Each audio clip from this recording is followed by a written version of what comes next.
See, mida te praegu näete, ei ole kahjuks üldse harukordne vaatepilt.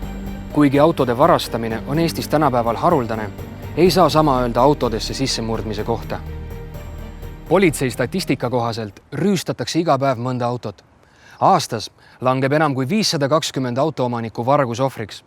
Varastatakse enim tööriistu, arvuteid, mobiiltelefone ja muid nutiseadmeid.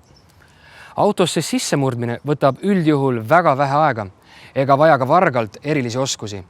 Enamus sellistest vargustest pannakse toime sarnase käekirjaga, kus varas lõhub sõiduki aknaklaasi või ukse, haarab sealt kaasa silmahakkavad esemed ja teeb kiirelt jalad. Kui lihtne on ikkagi autosse sisse murda ja kaua see tegelikult aega võtab? Teeme kohe ühe katse ja selgitame välja. See on üks näide täiesti tavalisest juhtumist.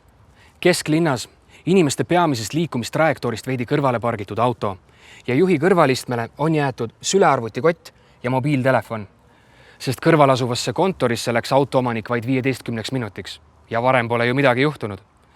Kuid selleks, et autos olevad esemed pätile silma jääks, ei lähe tarvis veerand tundigi. Alustame.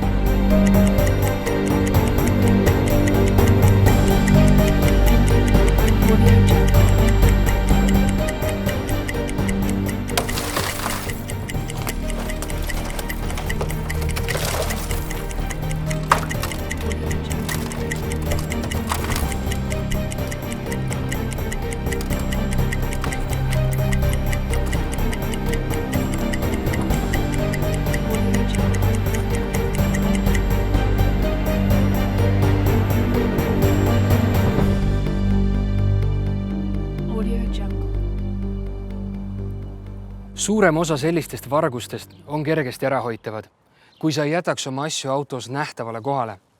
Ebavajalikku tähelepanu võivad tõmmata isegi pealtnäha väärtusetud spordikotid või kindalaekasse viivad laadimisjuhtmed.